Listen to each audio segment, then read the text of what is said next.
dengan baru ayah. Lepas tu nanti dapat apa, anak macam Kisha. Lepas tu Abang Alif yang ni dia kuat marah sikit. So tahan je lah telinga tu.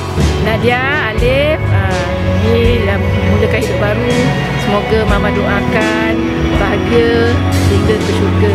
Jaga suami, jaga isteri seadanya. Okay, 1, 2, 3. Belum ya. Okey, dah. Okay, semoga berkekalan sampai bila-bila. Lepas tu kalau boleh nanti dia raya tambah lagi.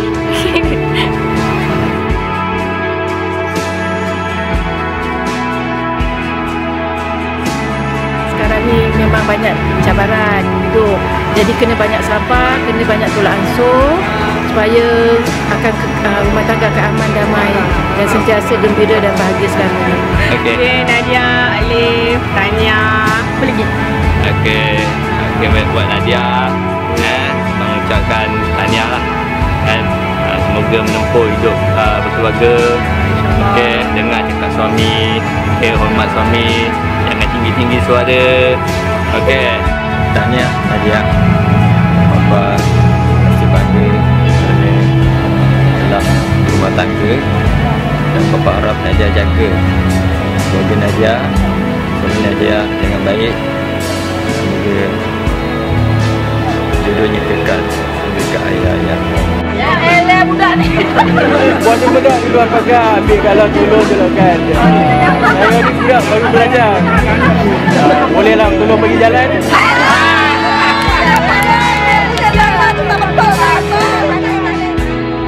Mama ucapkan semoga korang berdua ni jadi contoh kepada yang lain-lain. Okey, dapat pengantin baru. Lepas tu Nadia gemukkan sikit badan. Okey Alif, jagalah Nadia ada elok. Itu adik abang yang abang paling sayang tu. Dari kecil dia selalu duduk dengan abang, umur tak jauh beza. Okey. Tolong jaga dia elok. Abang harap korang semua bahagialah. Abang ni emosi sikit. Itu sajalah kamu ucapkan. Hai Nat. Hai Kak Dani. Ya, selamat pengantin baru. Dan semoga jadi isteri yang solehah dan bahagia di jannah. Okey. Hai. Tanya, selamat pengantin baru. Bye.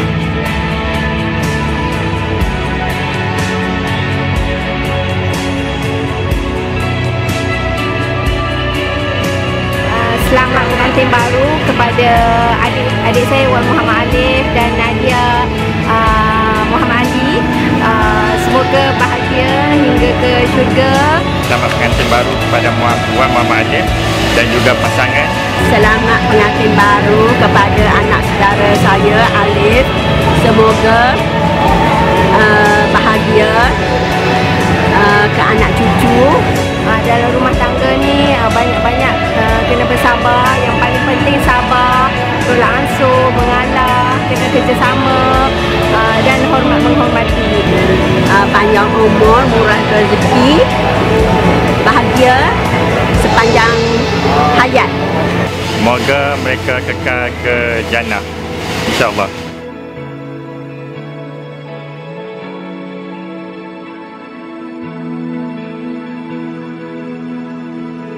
Kita mula-mula berkenalan tu dekat Politeknik.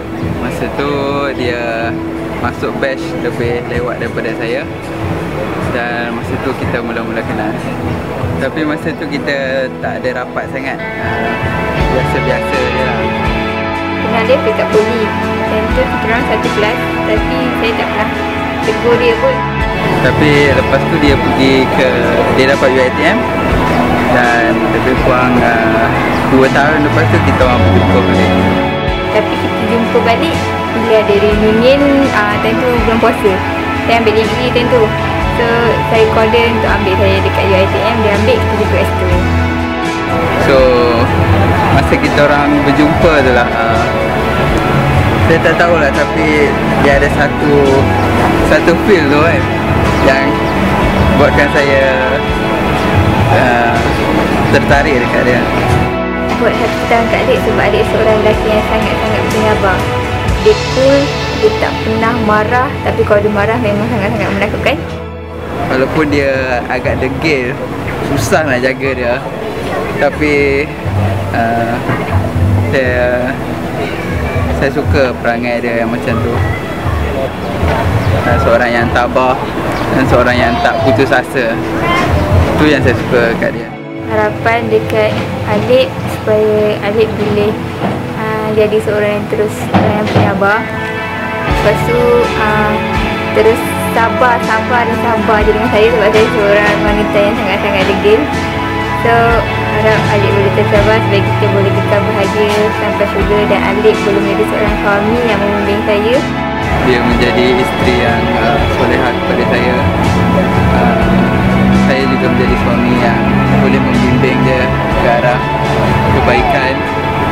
Dan kami harap cinta kami ini berkekalan hingga ke jannah, insyaAllah.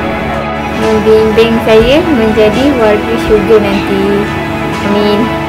Dan lagi satu, kurangkanlah kedegilan anda tu.